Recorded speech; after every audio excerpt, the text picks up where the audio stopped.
Magandang araw at magandang gabi po sa mga nakapanood sa gabi at sa lahat po ng naabot ng video na ito. Welcome po dito sa AMB o Avoy Mix Videos. Ngayon po may video tayo na tingnan nyo rin kung talagang totoo fast forwarded at tungkol ito sa viral na pinugbog dito sa loob ng bus, no? So ito po ay mula sa balita, ito mula sa Billionaire News Channel. Tingnan nga natin yung tungkol dito sa bus na nag-uunahan kung fast forwarded nga. Panoorin natin. Matapos ang tinaguriang biyaheng langit ng 6 na bus ng GV Florida Transport, isa pang bus company ang viral na rin ngayon for yet another wrong reason. Ang detalye sa agenda report ni Paulo Barcelon.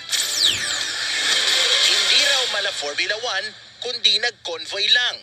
Yan ang paliwanag ng GV Florida Transport sa viral video ng kanilang mga bus na naging mukhang hindi ko nahalata ito nung una kong napanood, pero mukhang fast forwarded nga yung video. Tuloy natin. Siya ng kanilang suspensyon. Ayon sa tugon ng GV Florida sa LTO, fast forwarded ang video at balak nilang kasuhan ang nag-upload nito na si Carlo Carbonell. Tinawanan lang ni Transport Secretary Vince Dizon ang paliwanag ng GV Florida. Assuming na fast forward, kitang-kita sa video na inopertatean nila nagkasalubong. Okay? Magkasalubong. Paano kung may sasakyan na kasalubong? At least may tinamaan. May namatay doon. Would then be giving the same defense? So tama naman si Vince Dizon doon sa kinakatwiran niya, no? Pero kasi ang pinag-uusapan natin dito kung fast forwarded yung video. Pero kung ako ang tatanungin nyo, fast forwarded, bakit po? Kasi paano nasundan ng camera yon? So nasa no? Kung mabilis yung mga bus na yon, mabilis din yung takbo nung may camera. No, kasi halos umaabot siya doon sa bilis ng bus nakukunan niya. So yung bilis nung kumukuha ng camera at yung bilis ng bus is parehas lang. No, ibig sabihin fast forwarded 'yon. Tsaka yung nakita niyo yung swing yung camera na ganon, ang bilis ng swing, pak pak. 'Di ba? Fast forwarded. Tingnan natin ulit. Ayon sa LTO, no-show sa pagdinig ang 6 na driver sa ginawang hearing kanina. Kaya may babala ngayon ang DOTR. Pag hindi nila tiniyabak yung mga driver, kakansigahin ng LTO yung registration ng mga bus ng mga buses na INGO. And hindi nila magagamit siya. We're giving them until Monday. So mabigat yun, no? Dapat isuko nila yung lisensya. Yung mga tao, no? Ipa-attend nila na ng hearing, patunayan nila na convoy lang talaga yun. Pero kasi ang kaso doon yung, alam ko kasi pag sa 2 lines, hindi ka pwedeng tumawid sa kabila. No? Masasalubong mo yung parating yung ka-opposite mo. 2 lines siya, no? At yan ay napaka-normal dyan, lalo sa south, no? Diyan sa Maharlika Highway, no? Yung biyaheng Quezon. Ganyan din po yung mga bus dyan, no? Pag may pagkakataon, pumupunta sila sa kabilang linya. So, pag may kasalubong ka, head-to-head na po kayo. Yun po naman yung sinasabi dito ni Vince Dizon. Pero kung titingnan mong maigi, fast forwarded. Play natin ulit, yung video, Tingnan natin, Ito po. 3 lisensya na lang ang hinahanap ng mga otoridad dahil ang unang 3 revoked at nasa kustodiya na ng LTO. Nakipag-usap na rin daw ang ahensya kay Carbonell para malaman kung totoo ngang fast-forwarded ang video. Ngayon yung camera, makikita niyo dyan. Hearing ng GV Florida sa June 25 para malaman kung dapat ba itong tanggalan ng fast-forwarded ang bilis po ng swing ng camera. Nilang kasuhan ang nag-upload nito na si Carlo Carbonell. Diba? Ang bilis ng swing. Ni Transport Secretary Fast forwarded po. Positive. ng GV Florida. Ulitin natin, nasa kustodiya na ng LTO.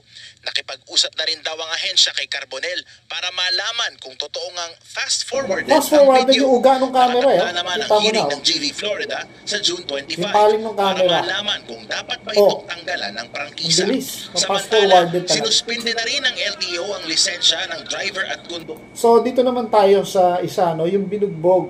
Naawa ko doon, PWD yun. Ako, PWD din ako. So, tingnan natin to. Ito yung yung parang hindi ko masikmura yung ginawa dito, no. Panoorin natin tong balita na ito. Samantala, sinuspinde na rin ng LTO ang lisensya ng driver at konduktor ng Precious Grace Transport Bus na nasangkot sa isa pang viral na insidente. Ito ay matapos bugbugin ng mga pasaherong sakay ng bus ang isang PWD na umano'y nangagat ng kapwa pasahero. Batay sa inisyal na investigasyon ng Department of Transportation, hindi umano inireport ng driver at konduktor ang nangyaring bugbog. Yung pong nangyari dito, so, alam natin may problema sa autistic no? Pag-iisip, hindi tama. Wala siya sa ganun na kanormal na kaisipan na kagaya natin. Bakit pinatulan ng mga sabihin natin nangagat o nakapanakit. Pero yung giving nyo, pag sa mga ganun, medyo nakakatakot nga talaga sila. Pero yung sabihin, nasampal mo yung isa, nasampika mo, tama na yun. Pero yung nakita mo na itsura niya, hindi na lumalaban. Takot na po. Takot na siya No? Nung nakatikim siya nung isa. Pero nung ginawa, malahayop yung ginawa sa kanya. Yung mga nambugbog na yan. Dapat kasuhan niya ng kriminal Krimen yan. Tama yung sinasabi na krimen yan. Una yung nag-video nito, dapat hulihin yung nag-video kasi nasa kanya yung video, pero oo, baka biktima siya, pero di man lang siya tama na umawat, no? Mas ginusto niya pang mag-video at hindi pa hindi niya binidyo yung muka ng mga nambugbog, no? Sana binidyo ng buo lahat kung talagang concerned din siya, no? Kitang-kita naman wala sa tamang pag-iisip yung tao, autistic siya. Kita mo naman sa reaction niya. Diba? Tapos yung pangkuryente na yon, pangkuryente talaga yun. Napanood ko yung video nito nung ini-interview na to. Kasi lumabas na yan. Nakita nila kung saan nakatira yan. Kuryente talaga, pangkuryente. Yun po ay pang self-defense. Pero yung ginawa dito, hindi na pang self-defense yun. Pang-offense na yun. Unang-una, hindi sila dehado. No? Para gamitin yun. Marami silang nambugbog. Marami. Tapos ginamitan pa ng gano'n. So, makakatilang talaga yung kamay nila. Gusto nilang makapanakit ng tao. Siguro okay lang yun. Kung ito ay hold-upper, rapist na pumatay, or snatcher, pero minsan, bawal pa rin no? Minsan, nadadala na lang bugso ng damdamin. Pero etong isang ito, siya Pero itong isang ito, kita naman sa video pa lang na wala siya sa pag-iisip, sa PWD. Anong ginawa sa kanya? No? Ang daming suntok. Hindi pa nakontento. Hindi na nga lumalaban. Hinigit pa sa ilalim. Inano pa.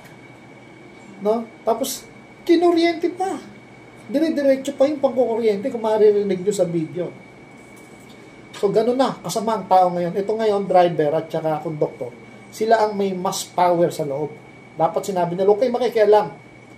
Kung may nagsumbong na ganun, dapat ang unang nagre-react itong konduktor. Teka, di ba?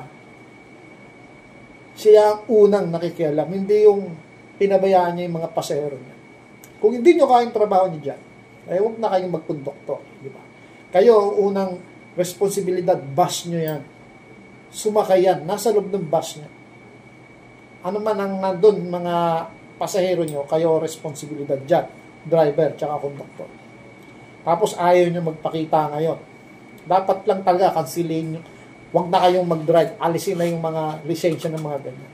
Marami pong ganyan sa mga abusadong, dito na lang sa Ayala. Abusado dyan. Juan Ayala. Abusado po yung mga tao dyan. Yung mga biyaheng Alabang to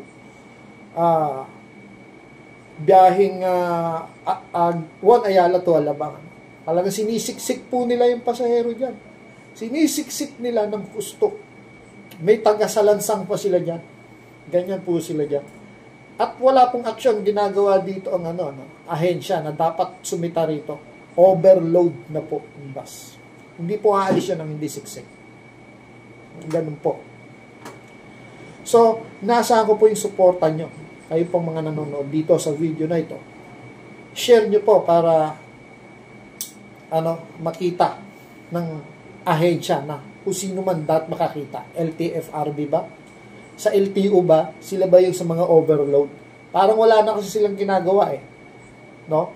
Sana dyan sa may Magallanes, one time mambulaga sila ng mga overload na bus, mga siksikan.